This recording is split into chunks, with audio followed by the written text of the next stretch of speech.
Our first story today, I was supposed to do yesterday, but I screwed up. So we're doing it today. And also, it leads into our song of the day. So one of the regulars on this stream and somebody who I had the pleasure of meeting when I performed in Pittsburgh, Pennsylvania, Jenna Colby, is an activist in the Pittsburgh area. And she kind of caused a little bit of a movement, so to speak, but also she submitted a song. So she turned me on to this story. I looked into it.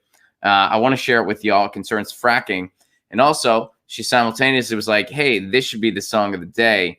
And man, Kate Tempest is the artist, and Kate Tempest has a new fan. Kate Tempest is a spoken word artist, like a spoken word hip hop artist out of London, and she's incredible. I don't know how I've missed out. Well, I mean, I do know how. There's so much going on.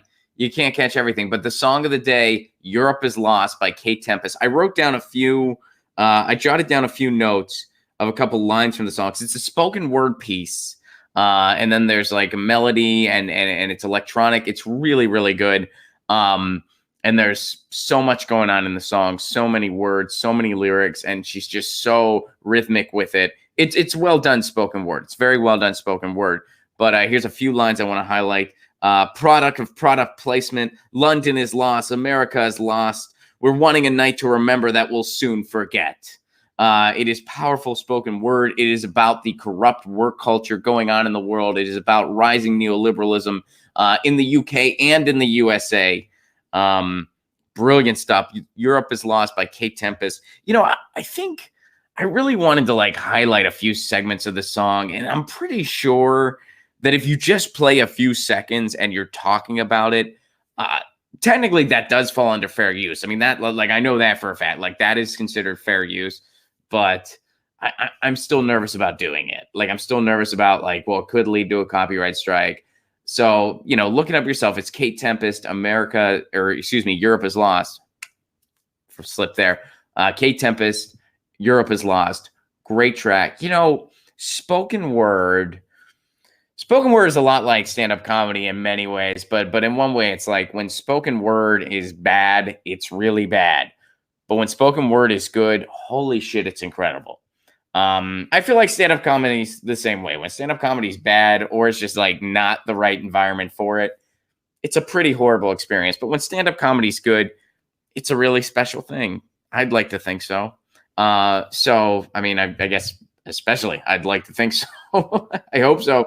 But this is really good spoken word. Kate Tempest, she's got a new fan in me. And Europe is Lost is my first time checking out her music. It's the first track I've heard.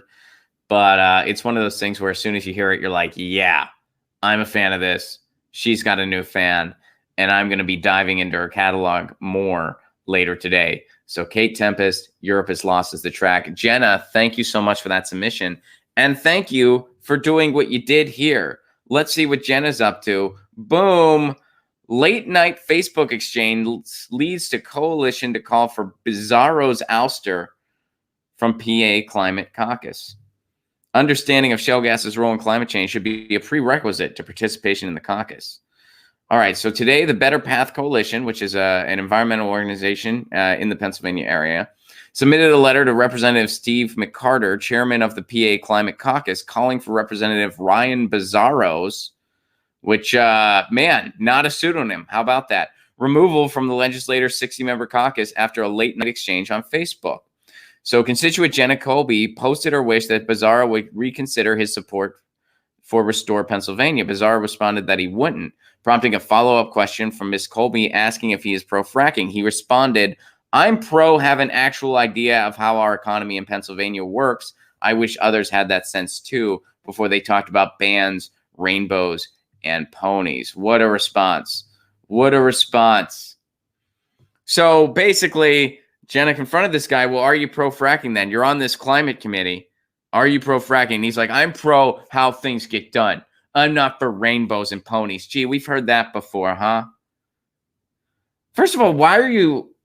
This person's an elected official, and immediately they're completely condescending to a citizen asking a question.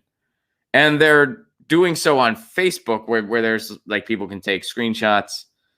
I mean, not that it's okay to do it in any circumstance, but it's not like he was like eating dinner and she just like knocked on his door and started saying, then it's like, okay, well, dude's eating dinner.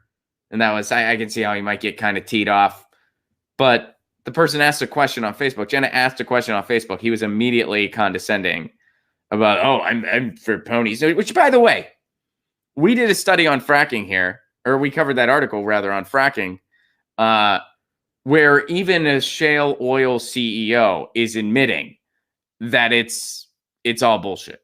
It is not doing well economically. The only people benefiting from fracking, all right, so it's not helping economies. It's wrecking the environment. The only people making money from fracking are the CEOs exporting the energy at the very top. And even some of the business people are getting screwed. This guy, not me. I just pointed at myself when I said this. I was like referring like we covered an article, but I pointed at myself like, this guy, I'm a CEO. Far from it. But the article we covered, where that oil CEO, pretty much confessed all, even he said, he was like, no, our companies were going under.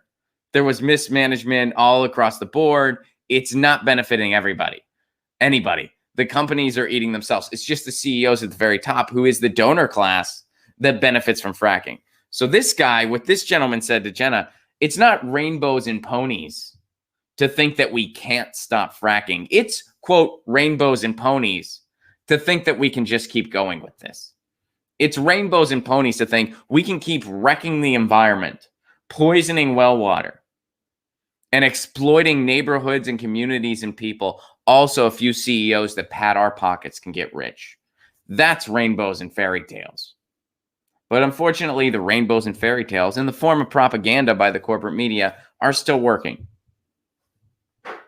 That's the problem. So good for Jenna for confronting this guy. Bizzarro is his name, Ryan Bizzarro. He does not belong anywhere near a climate caucus. That response alone, he does. I don't care if he was grumpy.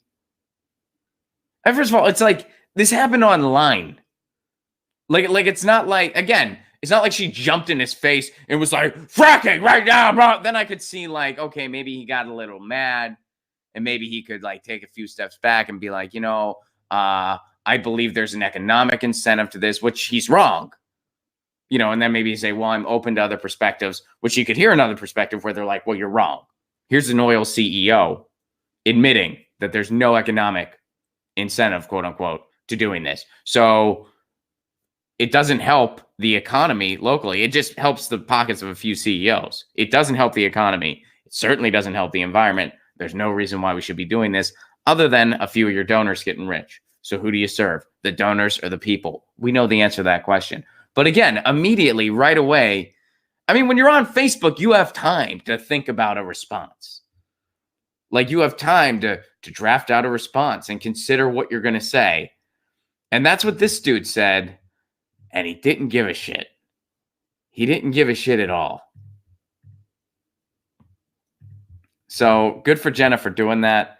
And hopefully this guy is nowhere near anything having to do with climate anytime soon. Get your news on with Ron. Don't you want to know what's going on? We're getting our news on today. Get your news on with Ron. Don't you want to know what's going on? We're getting our news on today. You can tweet me an article at Ron Placone. We'll go through it together and make it our own. Get your